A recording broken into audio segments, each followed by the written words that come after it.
छत्तीसगढ़ आर्थिक सर्वेक्षण वर्ष 2020-21 को आगे बढ़ाते हुए हम अध्याय 10 की ओर चलते हैं और अध्याय 10 में पार्ट 2। यहाँ पर मैं पार्ट 2 शुरुआत करने से पहले थोड़ा सा चर्चा करना चाहूँगा औद्योगिक उत्पादन के सूचकांक से संबंधित। ठीक है, तो औद्योगिक उत्पादन के सूचकांक द्वारा औद्योगिक क्षेत्र के विकास की दर मापी जाती है। औद्योगिक क्षेत्र के विकास की दर किसके द्वारा मापी जाती है? औद्योगिक उत्पादन के सूचकांक। विश्व के लगभग सभी देशों में इस सूचकांक का आकलन किया जाता है। इसके अलावा भारत के प्रमुख राज्य में भी राज्य स्तरीय औद्योगिक उत्पादन के सूचकांक तैयार किए जाते हैं। रिपीट करता हूं मैं, क्योंकि यहाँ पर इम्पॉर्टेंट है आपको समझना। तो भारत के प्रमुख राज्य में भी राज्य स्तरीय औद्योगिक उत्पादन के सूचकांक तैयार किए जाते हैं। लेकिन आई रिपीट, लेकिन छत्तीसगढ़ में इस सूचकांक के तैयार नहीं होने के कारण भारत के सूचकांक को मानते हैं। केंद्रीय सांख्यिकी कार्यालय संपूर्ण भारत के लिए मासिक IIP या फिर औद्योगिक उत्पादन के सूचकांक जारी करता है। ठीक है, तो यहाँ पर हम सामान्य सूचकांक के बारे में ही बात करेंगे। सामान्य सूचकांक को हम 100 मानते हैं।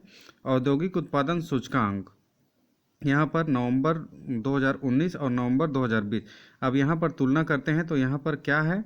घटा है ना। और इसका कितना है सूचकांक नवंबर 2020 के अनुसार, या फिर हम यूँ कहें आर्थिक सर्वेक्षण वर्ष 2020-21 के अनुसार औद्योगिक उत्पादन सूचकांक 126.3 था। ठीक है, बस इसको आप याद रख लीजिए। उसके बाद फिर आपको औद्योगिक उत्पादन सूचकांक अप्रैल से नवंबर तक देखना है, तो अप्रैल से नवंबर तक 2019-20 में इतना था और 2020-21 में 108.3। तो ये देखिए, ये न्यूएंसेस हैं, बारीकियां हैं। इसको आपको याद रखने का बिल्कुल भी रिक्वायरमेंट नहीं है, लेकिन आप ध्यान दीजिए, इसको कम से कम याद कीजिए, है ना। औद्योगिक उत्पादन सूचकांक 2020 में नवंबर में 126.3 थे। ठीक है, दैट्स इट। उसके बाद फिर हम आगे बढ़ते हैं ग्राम उद्योग या रेशम प्रभाग। अब देखिए, प्रदेश में टसर, इट इज़ इम्पॉर्टेंट, प्रदेश में टसर कृमि पालन का कार्य परंपरागत है। संचालित योजना के माध्यम से ग्रामीण अंचल में निवास कर रहे स्थानीय निर्धन, विशेषकर अनुसूचित जाति, अनुसूचित जनजाति एवं पिछड़े वर्ग के गरीब परिवारों को स्वरोजगार उपलब्ध कराना इसका उद्देश्य है। छत्तीसगढ़ राज्य को 2 प्रकार की रेशम प्रजातियों में टसर एवं मलबरी ककून का उत्पादन होता है। ध्यान दीजिएगा, ये दोनों के दोनों हमारे लिए इम्पॉर्टेंट है। क्वेश्चन यहाँ से पूछा जा चुका है और पूछा जा सकता है, छत्तीसगढ़ राज्य में रेशम प्रजाति कौन कौन से प्रसिद्ध हैं? तो यहाँ पर टसर और मलबरी ककून। ओके, ठीक है, इट इज़ इम्पॉर्टेंट। उसके बाद फिर हम आगे बढ़ते हैं पालित डाबा टसर ककून उत्पादन योजना। इस योजना के अंतर्गत प्रदेश में उपलब्ध साजा अर्जुन के टसर खाद्य पौधों पर टसर कीट पाले जाते हैं। अब देखो, टसर कीट कौन से पौधे पर पाले जाते हैं? तो यहाँ पर साजा अर्जुन के टसर खाद्य पौधे पर। इस योजना को अपनाने के लिए हितग्राहियों को किसी प्रकार की पूंजी निवेश की आवश्यकता नहीं होती है। ऐसे कृषक जिनकी स्वयं की भूमि पर पर्याप्त मात्रा में टसर खाद्य पौधे उपलब्ध हैं, इस योजना को अपनाकर स्वरोजगार प्राप्त कर सकते हैं। विभाग द्वारा टसर स्वस्थ डिंब समूह रियायती दर पर 2 रुपये प्रति समूह अंडे की दर से प्रत्येक कृषक को 100 स्वस्थ डिंब समूह उपलब्ध कराया जाता है। देखिए, ये तो रहा क्या इसके बारीकियां। ये मेंस के पॉइंट ऑफ व्यू से काफ़ी इंपॉर्टेंट हो सकते हैं। ओके, बट प्री के रिस्पेक्ट से यदि हम बात करें तो हम सिर्फ इतना ही बात करें, पालित डाबर टसर ककून उत्पादन योजना। तो इस योजना में क्या रिक्वायरमेंट होता है? तो किसी भी प्रकार की आपको निवेश करने का रिक्वायरमेंट नहीं होता है ना। आपको यहाँ पर उपलब्ध करा दिया जाता है ये टसर स्वस्थ डिंब समूह। ठीक है, और आपको रिक्वायरमेंट है, आपके जो ज़मीन है वहाँ पर होना चाहिए साजा अर्जुन के टसर खाद्य पौधे। ठीक है, ओके, दैट्स इट। उसके बाद फिर आपको बाकी रिक्वायरमेंट नहीं है। बाकी आप छोड़ सकते हैं। कितने लाभान्वित हैं क्या इससे, it is not important at all. Tussar धागा करड़ योजना, ओके, सो छोड़ सकते हैं आप इसे। बस ये याद रखना है आपको कौन कौन से किस किस प्रकार के रेशम कीट का पालन होता है यहाँ पर। Okay, that's it. उसके बाद फिर आते हैं हम ग्राम उद्योग या हथकरघा। आगे हम बढ़ते हैं। ग्रामीण अर्थव्यवस्था में हाथकरघा उद्योग का रोजगार प्रदान करने की दृष्टि से महत्वपूर्ण स्थान है। यह उद्योग हाथकरघा बुनाई के परंपरागत धरोहर को अक्षुण्ण बनाए रखने के साथ ही बुनकर के सामाजिक सांस्कृतिक परंपराओं को प्रतिबिंबित करता है। छत्तीसगढ़ राज्य में लगभग, अब देखो इट इज़ इम्पॉर्टेंट, छत्तीसगढ़ राज्य में लगभग 19,265 करघों पर लगभग 57,795 बुनकर प्रत्यक्ष एवं अप्रत्यक्ष रूप से रोजगार में संलग्न हैं।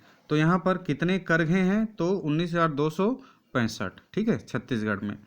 राज्य के Janjgir Champa, it is important, it is very very important, राज्य के जांजगीर चांपा रायगढ़ जिला कोसा वस्त्र उत्पादक क्षेत्र है तथा रायपुर, दुर्ग, बिलासपुर, राजनांदगांव, महासमुंद, कवर्धा, धमतरी सूती वस्त्र उत्पादक क्षेत्र है। तो ध्यान दीजिएगा, कोसा वस्त्र और सूती वस्त्र, ये छत्तीसगढ़ दो भागों में बटा हुआ है। कोसा वस्त्र कहाँ पर, तो 2 जिले जांजगीर चांपा में सर्वाधिक, उसके बाद फिर आपका रायगढ़। यदि हम सूती वस्त्र उद्योग के बारे में बात करें तो सूती वस्त्र उद्योग सबसे बड़े बड़े जगह को लीजिए, रायपुर, दुर्ग, बिलासपुर, राजनांदगांव, महासमुंद, कवर्धा, धमतरी, अंबिकापुर, जगदलपुर, ये सूती वस्त्र उत्पादक क्षेत्र हैं। राज्य के कोसा वस्त्र एवं जगदलपुर के परंपरागत वस्त्र राष्ट्रीय एवं अंतर्राष्ट्रीय स्तर पर ख्याति प्राप्त हैं। ध्यान दीजिएगा, राज्य के कोसा वस्त्र एवं जगदलपुर के परंपरागत वस्त्र राष्ट्रीय एवं अंतर्राष्ट्रीय स्तर पर विख्यात हैं। ठीक है, तो इसको थोड़ा सा ध्यान में रखेंगे।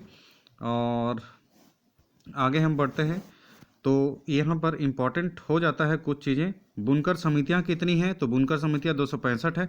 ये 265 बहुत इंपॉर्टेंट है, इसको याद रख लीजिए। कार्यशील करघे कितने हैं, तो 19,265। देखो, तो 265 और 265 ये आपको याद रहेगा। इसको मैं मिटा देता हूँ, है ना, ये बाहर में मैं अंकित करता हूँ। 265 ये याद रहेगा, बुनकर समितियाँ हैं। कार्यशील करघे कितने हैं, तो 19,265 है ना। और बुनाई में रोजगार कितने लोगों को प्राप्त है, तो 57,795। क्योंकि यह विश्वविख्यात है तो इस क्षेत्र से हमें कुछ डेटा याद रखना हमारे लिए इम्पॉर्टेंट हो जाता है। नेशनल हैंडलूम एक्सपो एवं हाथकरघा प्रदर्शनी, तो यहाँ पर बस एक बार रीड करने का रिक्वायरमेंट है। प्रदेश में हाथकरघा बुनकरों द्वारा उत्पादित वस्त्रों के विपणन को प्रोत्साहित करने हेतु भारत सरकार व राज्य शासन के सहयोग से हाथकरघा संघ द्वारा 2016-17 में रायपुर तथा भिलाई में नेशनल हैंडलूम एक्सपो किया गया था।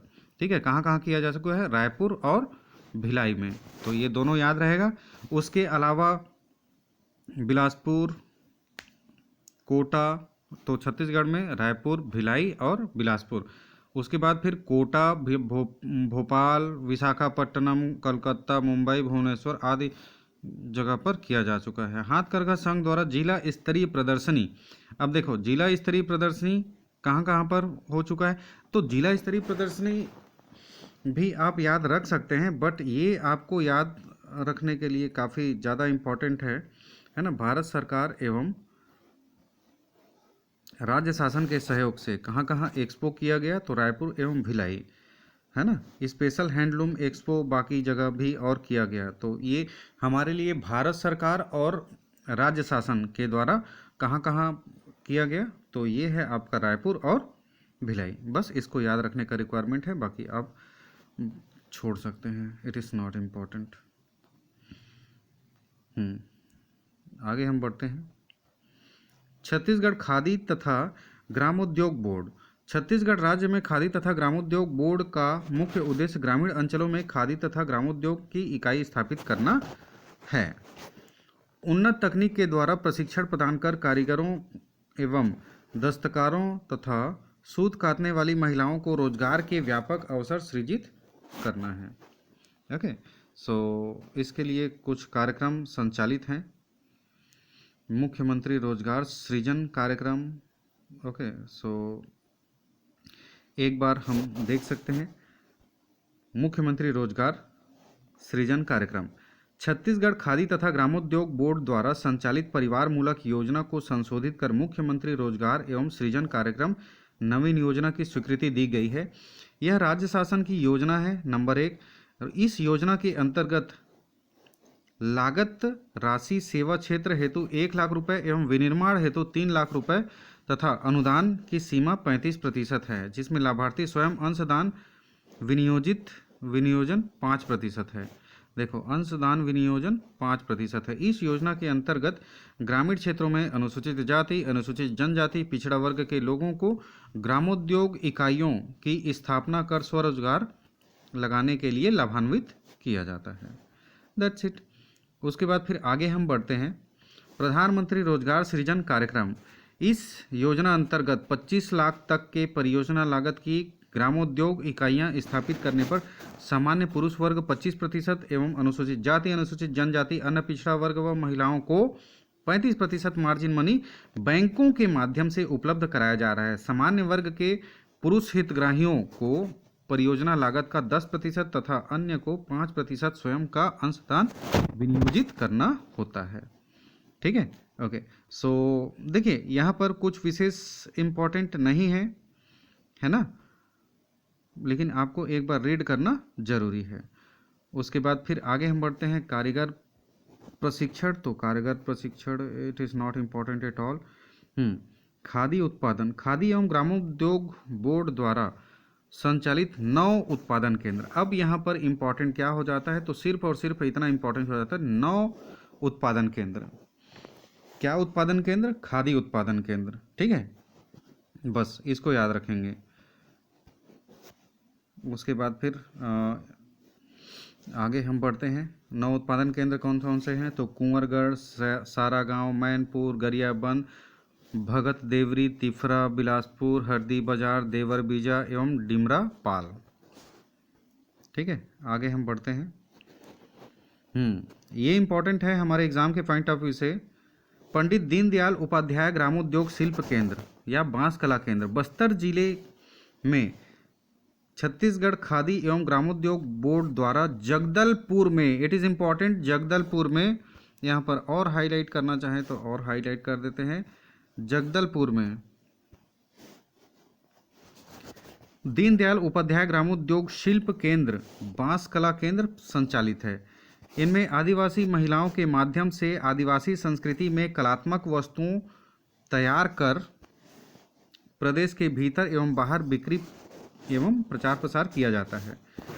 इस केंद्र पर अनुसूचित जनजाति वर्ग की ग्रामीण महिलाओं को रोजगार दिया जा रहा है। सो बहुत अच्छा इनिशिएटिव है ना।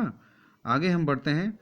विभागीय खादी ग्रामोद्योग विक्रय भंडार तो यहाँ पर हमारे लिए इम्पोर्टेंट हो जाता है। इसके अंतर्गत रायपुर, बिलासपुर एवं जगदलपुर स्थित खादी ग्रामोद्योग भंडारों के माध्यम से खादी उत्पादन केंद्रों, बांस कला केंद्र एवं बोर्ड के माध्यम से लाभान्वित ग्रामोद्योग इकाइयों द्वारा उत्पादित सामग्रियों का विक्रय किया जा रहा है। तो यहाँ हमारे लिए एग्जाम के पॉइंट ऑफ व्यू से इम्पोर्टेंट क्या है, विभागीय खादी एवं ग्रामोद्योग विक्रय भंडार कहाँ कहाँ पर है, तो रायपुर, बिलासपुर एवं जगदलपुर। तो ये 3 जिले आपको याद रखने हैं। ओके, उसके बाद फिर हम नेक्स्ट सेशन में चर्चा करेंगे विद्युत एवं आधारभूत संरचना, जो कि हमारा अध्याय 11 है। हम पूरा अध्याय 16 के 16 अध्याय तक हम यहाँ पर चर्चा करेंगे। ठीक है, तो मुझे उम्मीद है आप लोगों को यह सीरीज़ काफ़ी पसंद आ रहा होगा। और उसके बाद फिर एक लास्ट में समराइज़ वीडियो आएगा डेफिनेटली। तो यदि आप प्रीवियस वीडियो को नहीं देखे हैं तो प्लीज़ आप उस वीडियो को ज़रूर जाकर देखें, ताकि आपको समझ में आए कि आपको क्या पढ़ना है और क्या छोड़ना है, और कैसे पढ़ना है और कैसे याद रखना है। ठीक है, तब तक के लिए धन्यवाद।